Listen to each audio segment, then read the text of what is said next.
Welcome to Friends in Faith, and today we're going to go over the sixth commandment. You shall not commit adultery. You've heard what it said, you shall not commit adultery, but I say to you, everyone who looks at a woman lustfully has already committed adultery in his heart. This is one of the most important of the commandments.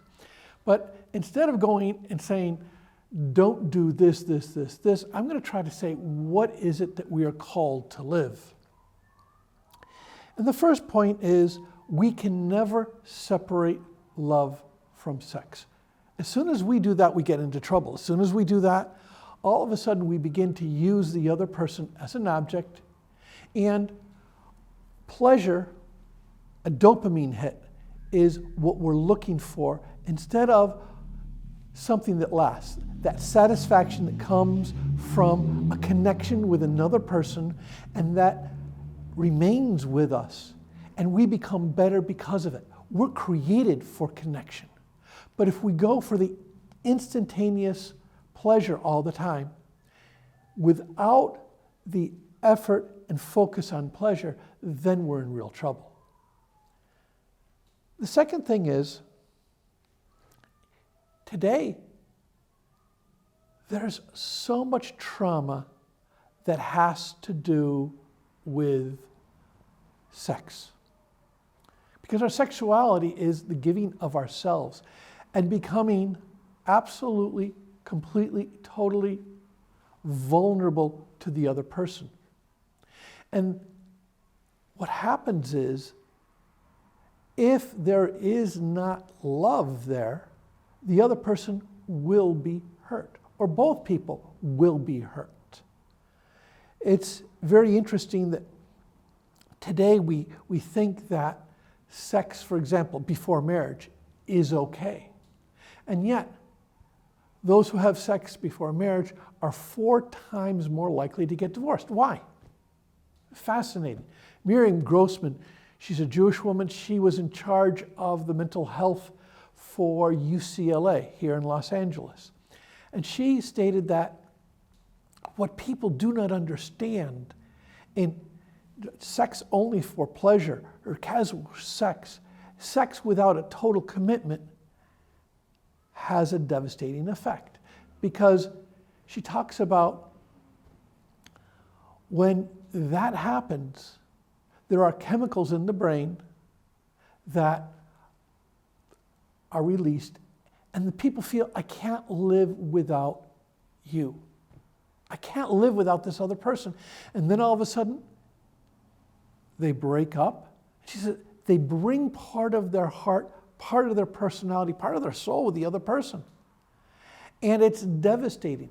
On the other hand, she talks about intimacy as what makes a relationship happy and what gives relationship meaning.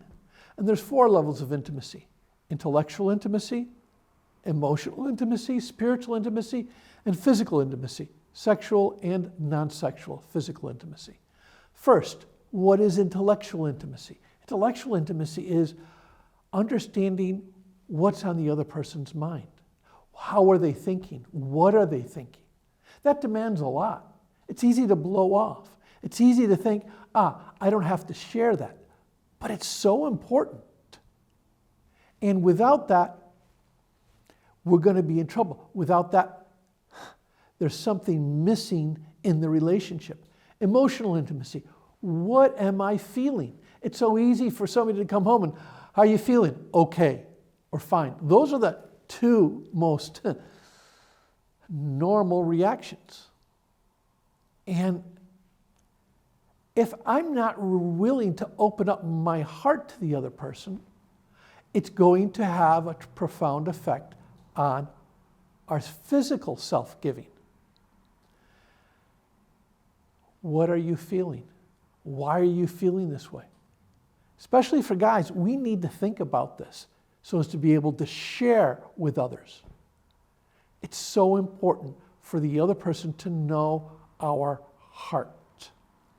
Third type of intimacy is spiritual intimacy, our relationship with God. what the Holy Spirit is doing in our heart. That type of intimacy is really important. And when we are able to share with that, or read a spiritual book at night and share the insights that we're having and what the Holy Spirit is bringing to us, it brings a connection that is so deep. And then the fourth one is physical intimacy. And in physical intimacy, it starts with non-sexual forms of affection. A hug, a touch on the arm, rubbing of the back. All of these things says, I want to connect with you. It's not necessarily, I want to make love to you, but I want to connect with you. You are so important to me that I want to connect. I know that you need to feel my love, and that's what I'm doing. I'm serving you, I'm loving you, I'm giving of myself to you. When all of these things are done, there's an incredible connection. And so Dr. Grossman says, before we get married, those who are having sex or living with each other, they say, how is your intimacy? 1 through 10. And most of them say, who are living with each other, we give ourselves a 9.5 is the average. Those who are not having sex give themselves a 7.2. 10 years later, they asked the group that were living with each other or having sex, what is, number one, what is the level of intimacy 10 years ago? You know what they say? It was probably about a 4 or a 5. Those who were not living with each other, a 7.2. And the studies show that those who were not living with each other and worked on the foundation of self-giving all reported to have much more fulfilling sex lives. We have to remember this commandment to not commit adultery is also a commitment to have more purity, more self-giving in our marriage. And that's why adultery, pornography, adultery is anything that brings my heart and connection away from my beloved. And I can think it doesn't matter, but it does matter. And I want to end by reading a part of my favorite author has a paragraph that is absolutely magnificent. And the book is Innocence by Dean Koontz. And he's a Catholic, my favorite Catholic novelist. And he states, in all the many books that I've read, there exists much truth and wisdom, but not in a single volume has the truth of lovemaking been revealed. When I lie in the arms of Gwyneth, my wife, in ecstasy, it is essentially not about sensation, but about passion. And passion is not of the flesh, but of the mind and heart. No writer has ever told me that there is no self in the act, that the desire to give drives out all thought of receiving, that lovers become one, transported, that I am her and she is me, and that we find ourselves not engaged in seduction or surrender, but in the throes of creation, not consumed by desire, but by astonishment, given for a moment the very power that brought into existence the universe, so that we too can create life.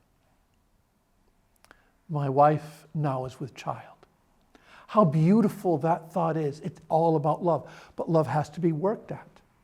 And that's why so many times we have problems in so many of the other areas.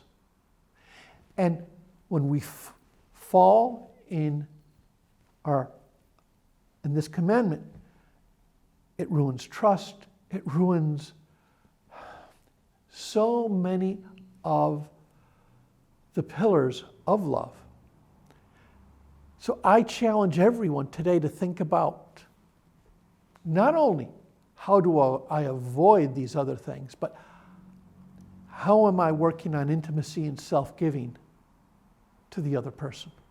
And do I think more about myself or more about the other person that I'm serving? May God bless all of you, and may you have a wonderful discussion. God bless.